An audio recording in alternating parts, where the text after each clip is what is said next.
suspender o juízo e nada afirmar.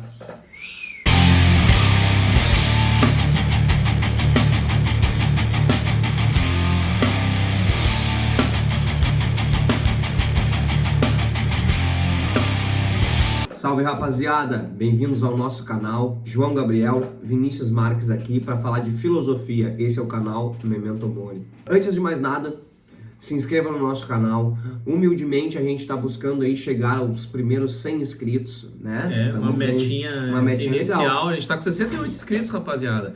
Então agora a gente queria abrir esse vídeo aí pedindo para vocês uma força maior, aí um empenho maior da galera que tá gostando do trabalho, de nos ajudar nesse trabalho de formiguinha. Por enquanto a gente não tem grana para impulsionar o canal, nem nada do tipo, então a gente precisa muito crescer de forma orgânica, né? Então, 68 para 100, falta bem pouquinho, falta né? Bem vamos pouquinho. Junto aí, vamos fazer o canal crescer. Ajuda a gurizada aí.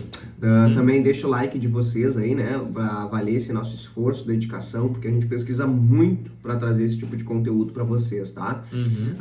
E outra coisa também, soma a tua opinião com a gente, escreve um comentário, põe sobre o vídeo, que também isso nos faz, alavancar dentro do YouTube, galera. Isso aí, soma com a gente, vamos lá.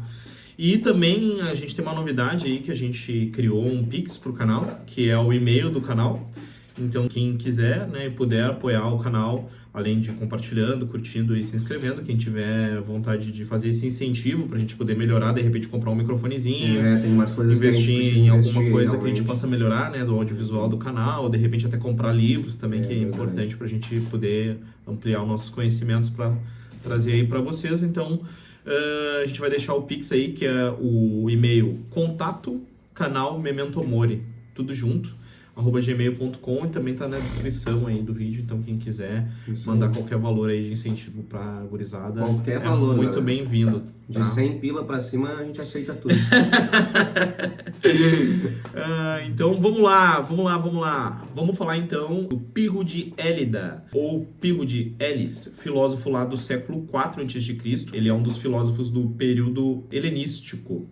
O período helenístico é o período onde a Grécia, que é o conjunto ali das cidades gregas, já não tem mais autonomia, as cidades já não tem mais aquela condição de cidades-estados, onde cada uma se governava, elas não são mais tão independentes assim como eram antes, no período anterior, que é o período clássico, né? Que é aquele período da mitologia ali, que a gente tem muito dos filmes, né? Que cada cidade se governa ali, literalmente, Atenas, Esparta, Corinto, né? Então a gente já está num período que é o helenismo. E por que essas cidades não têm mais essa autonomia que elas tinham?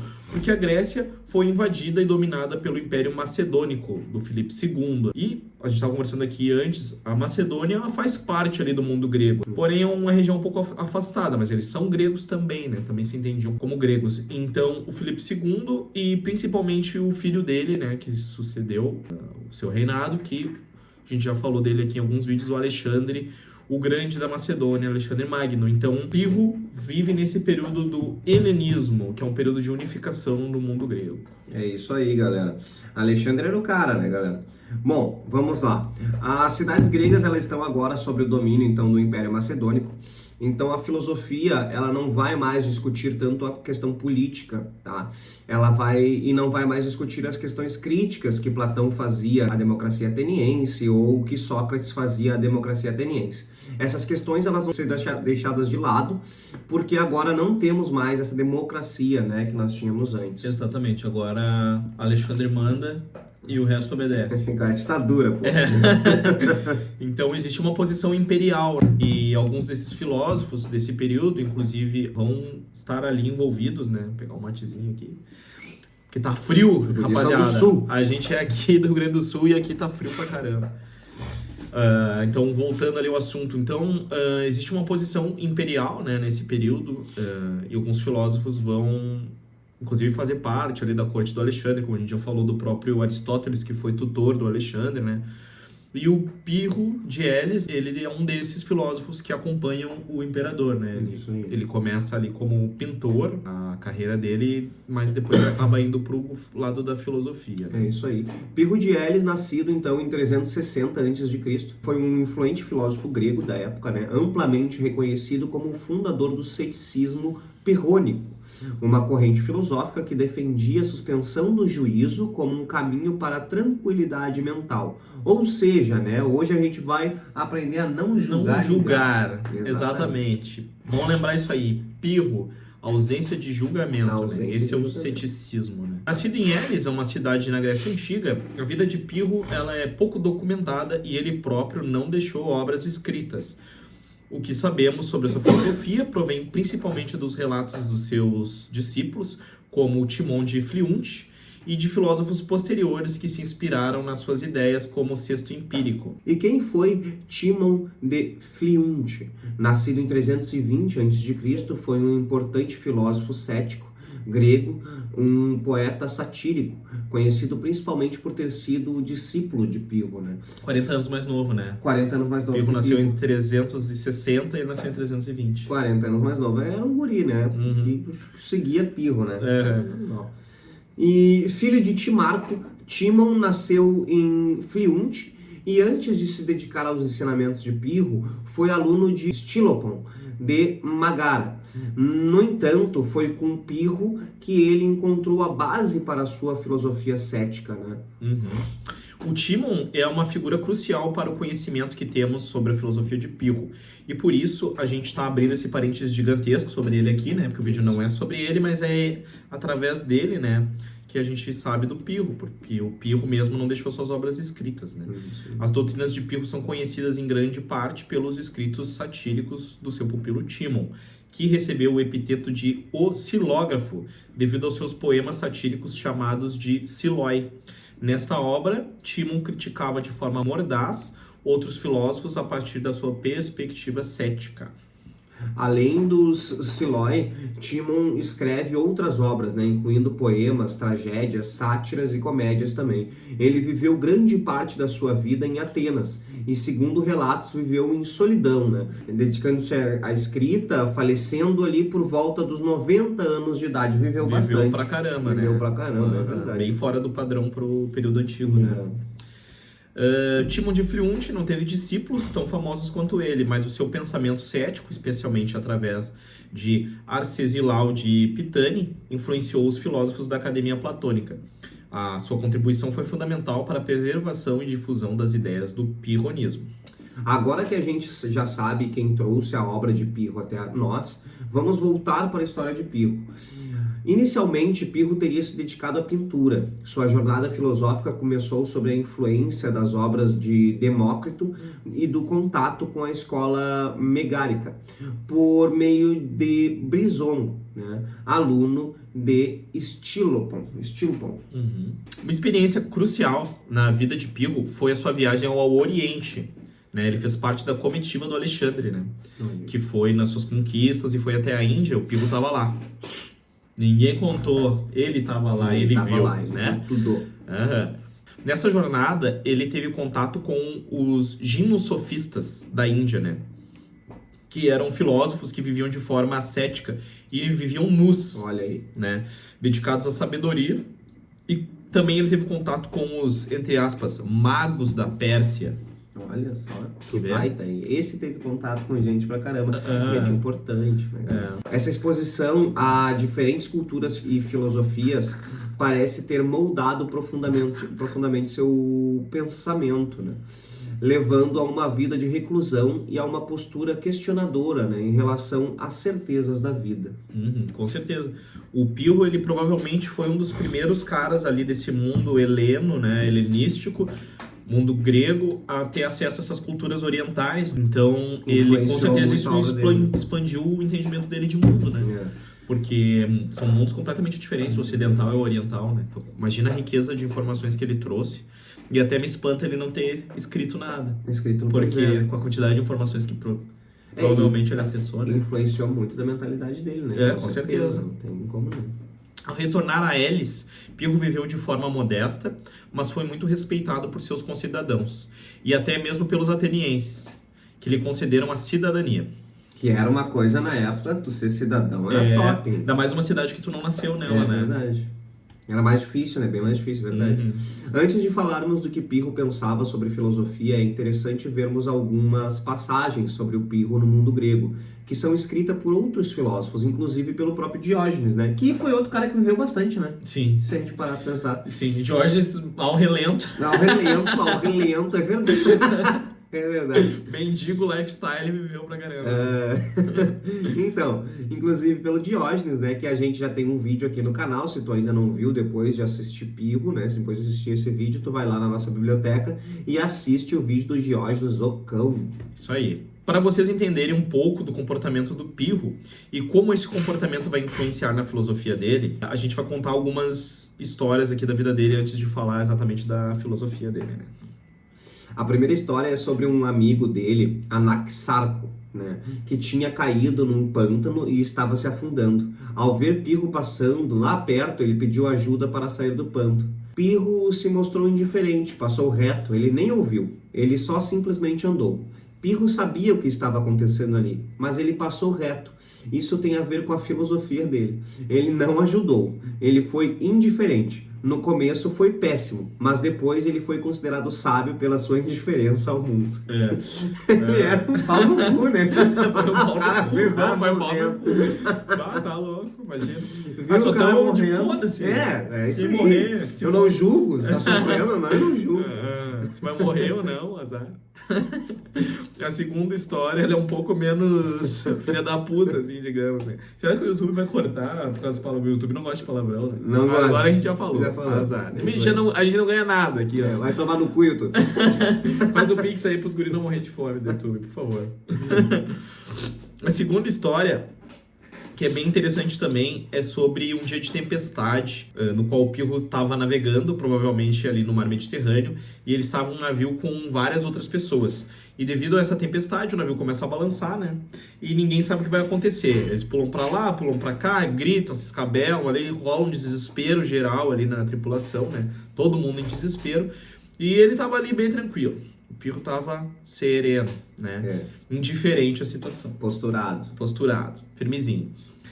Ele fica observando um porco que também estava ali dentro do barco. O porco estava se alimentando durante a tempestade. Pirro aponta para o porco enquanto o observa. O porco está se preocupando mais em se alimentar do que com essa tempestade que aflige a todos os presentes a bordo. Pirro então chama a atenção das pessoas a bordo de que deveriam estar tranquilas como aquele porco, ocupadas com o que estivesse ao seu alcance, e não com a tempestade lá fora, que por maior que fosse, estava fora da sua alçada. Enfim, são duas passagens, né, que vão mostrar um pouquinho do que é o pensamento do Pirro. A filosofia de Pirro, né, o ceticismo pirrônico. O ceticismo proposto por Pirro de Elis é conhecido como ceticismo pirrônico, né? Consiste fundamentalmente na suspensão do juízo, que a gente chama também de epoqué, como o caminho para alcançar a ataraxia, né? Que a gente chama também de imperturbabilidade da alma, né? E, consequentemente, a felicidade, que é a eudaimonia, Harmonia, né? tão famosa. Isso, aquilo que todo mundo busca, né? Eudaimonia, felicidade. Para entender, então, o ceticismo pirrônico, é crucial analisar alguns pilares, né? Quais são esses pilares aí, Vini? Os pilares são o seguinte: o primeiro é a impossibilidade do conhecimento absoluto. Ou seja, aceitar que a gente não tem como fazer um juízo definitivo de nada, devido às nossas carências de várias ordens, né? Tanto os nossos sentidos, que são limitados, quanto o nosso conhecimento, que é limitado, quanto a nossa visão de mundo, que é limitada. Então, a gente tem que aceitar como um fato dado que a gente não vai poder fazer um juízo perfeito das coisas, que é a impossibilidade do conhecimento absoluto. Não tem como tu, um ser humano completamente falho e limitado, ter medidas e valores exatos para julgar nada. Exatamente. Entendeu? Daí vem essa questão dele ser tão indiferente às coisas, né? O Pirro, ele argumentava que não podemos conhecer a verdadeira natureza das coisas. Nossos sentidos são falíveis e a nossa razão é limitada. As coisas, em sua essência, são indetermináveis, indizíveis e indecidíveis. Isso significa que não temos acesso direto à coisa em si, apenas às aparências. que se apresentam a nós. Ele meio que diz que a gente não tem capacidade de julgar as coisas, né? Exato, Porque a gente pela não nossa é limitação natural de ser humano, né? Interessante. Então, ele questionava a capacidade humana, né, de distinguir entre o que é verdadeiro e o que é falso, pois todas as nossas percepções e conceitos são mediados pela nossa própria subjetividade e pelas limitações da nossa cognição, né? Então, nós temos limitações, então ele diz que, pera aí um pouquinho, né? Tu tem que primeiro te ajeitar para depois querer julgar os outros. Exato. E como tem pontos que é impossível, literalmente não vai melhorar, né? Porque nossos sentidos são esses, a gente só tem a visão, o olfato, o paladar, né? E, enfim, a gente tem essa condição humana, a gente não vai evoluir além disso, né? Pelo menos, né, nessa existência, então a gente tem que aceitar, né? Não tem como. Então, o segundo pilar, a equipolência, que é a igual força dos argumentos contrários. Para Pirro, a cada afirmação que se faz sobre a natureza das coisas, é possível opor uma afirmação igualmente plausível e forte em sentido contrário. Não há critério definitivo que nos permita decidir qual das duas afirmações é a, entre aspas, verdadeira. Isso não significa que Pirro negava a existência da realidade, mas sim que negava a nossa capacidade de conhecê-la de forma definitiva e absoluta. Ele não dizia nada existe, mas sim não podemos saber o que existe ou o que não existe. Exatamente. O terceiro pilar, então, que é a suspensão do juízo, a epoqué, que é o famoso não julgar, da impossibilidade de conhecer a verdadeira natureza das coisas e a igualdade de força dos argumentos contrários, o sábio deve praticar a epoqué, ou seja, a suspensão de todo e qualquer juízo definitivo. A abstenção total de julgar as coisas. E se tu for parar pra pensar, se tu adotar esses valores, não tem como ser diferente do que ele era. Tu não tem como ser um total indiferente. Não tem. Porque, por exemplo, a situação do amigo dele que caiu no pântano. A vida ou morte do cara era indiferente pra ele, né? Então, é isso. Isso não significa que não devemos agir ou tomar decisões, mas sim que não devemos nos apegar a nenhuma crença como se fosse uma verdade absoluta e inquestionável. Devemos simplesmente observar as coisas e as suas aparências, sem formar alguma opinião rígida sobre essas coisas, né? A epoqué nos liberta da necessidade de escolher um lado em debates que são insolúveis, né? Eliminando a frustração e a ansiedade que vem da busca infrutífera, né, pelas certezas. O quarto pilar, então, como resultado dos outros três anteriores, que é a ataraxia.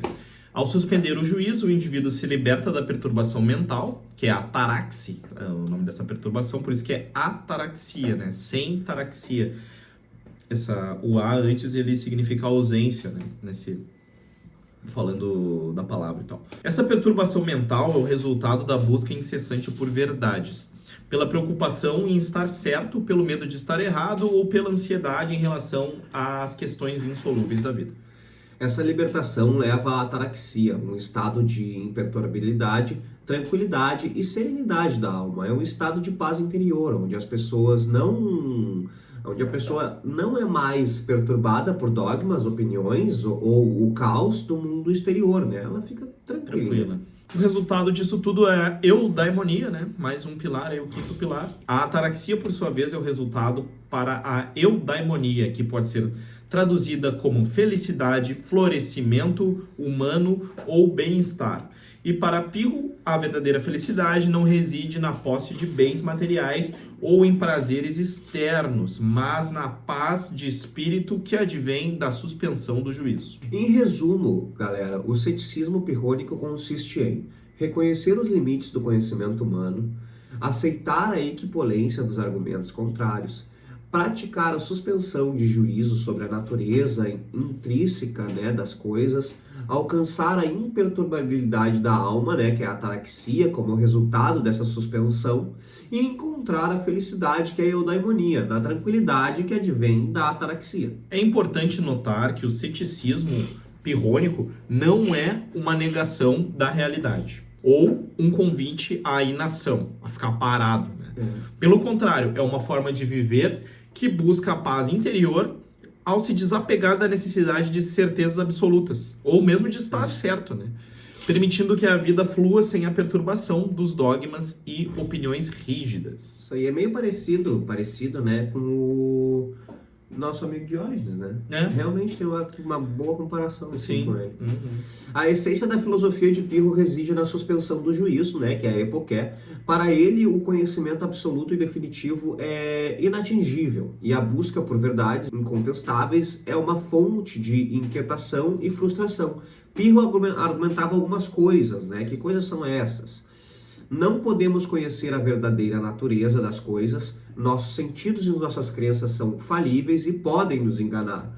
As coisas são, em sua natureza, indiferentes, indetermináveis e indecidíveis. A toda a afirmação pode se opor uma afirmação contrária, que essa é a equipolência dos argumentos. Diante de qualquer questão, existem argumentos igualmente válidos para os dois lados, tornando impossível se chegar a uma conclusão definitiva. Inclusive, isso tem a ver com... Me lembrou, né? Não sei, é uma opinião minha. Com os sofistas. Com os sofistas. Os sofistas tinham essa visão também, né? Que, na verdade, tudo dependia de um ponto de vista e tudo poderia ser argumentado, né? É verdade. A busca pela certeza, ela gera um sofrimento, né, galera? É a mesma coisa que tu tá estudando para um concurso aí. Tu tá procurando, tu vai sofrer porque tu precisa ter uma certeza de uma questão, né? Enfim, então tu vai sofrer por isso. E claro que é uma coisa bem diferente do que a gente está tratando aqui, mas só Sim, para vocês exemplo. terem um conceito aí, né? A tentativa de encontrar verdades absolutas leva à perturbação e à ansiedade, pois a realidade ela é multifacetada e em constante mudança, né, galera? As 3 perguntas fundamentais que Pirro propunha que o sábio deveria se fazer, né, essas perguntas para alcançar a tranquilidade.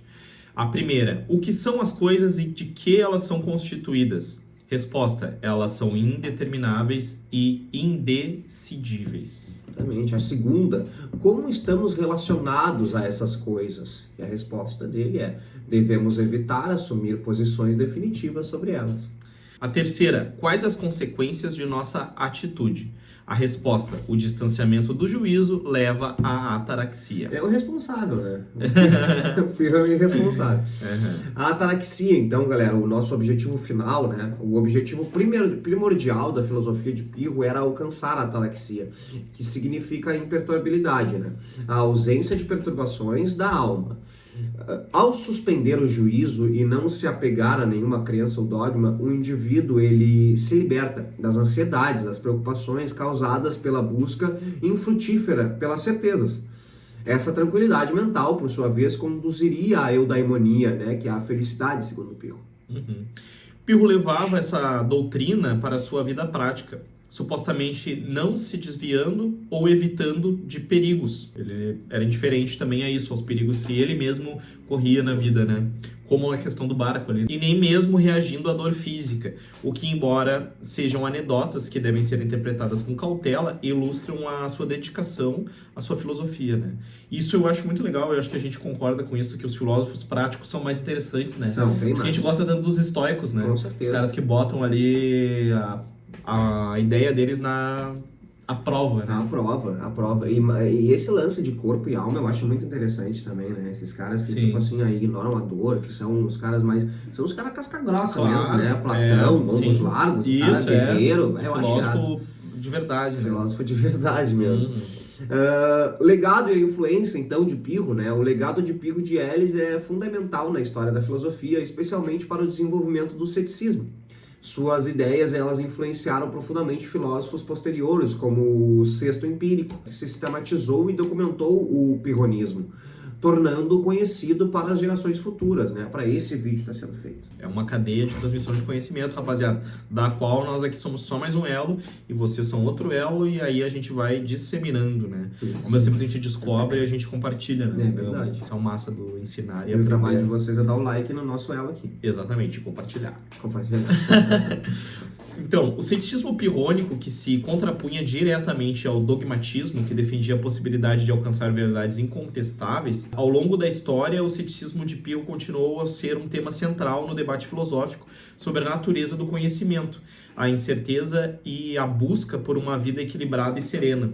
As suas ideias nos convidam a questionar nossas próprias crenças e a reconhecer os nossos limites do nosso próprio conhecimento, do nosso próprio corpo, dos nossos sentidos físicos, né? E como o nosso hardware é limitado até para entender a existência.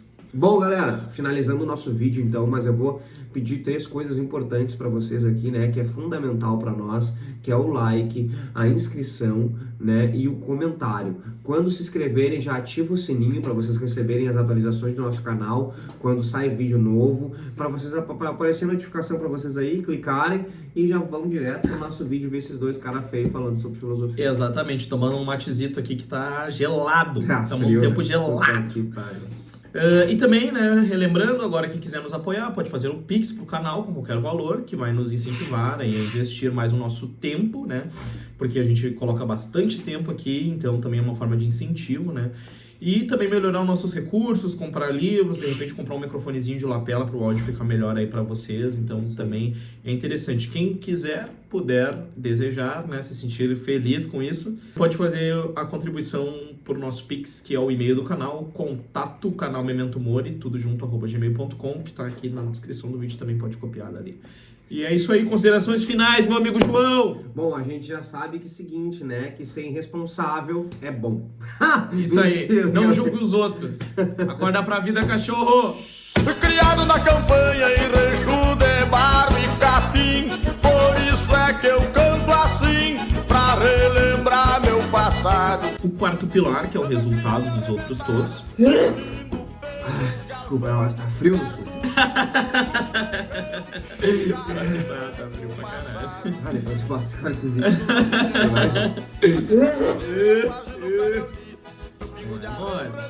O criado na campanha do rancho de barro e capim, por isso é que eu quero. Meu, Vou pera botar aí, essa música no final. peraí, senão nós não vamos conseguir uma vez.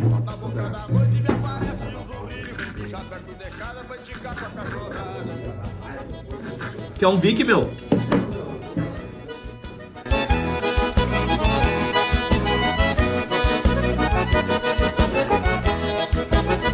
Numa cama de pelego, me acordo de madrugada, escuto uma mão pelada, aquando no banhadal. Eu me criei chucre bagual, honrando o sistema antigo, comendo feijão mexido, com pouca graxa e sem sal. Quando rompe a estrela d'alva, aquenta a chaleira, já quase não cai o dia, meu pingo de arreio relincha na estrelaria.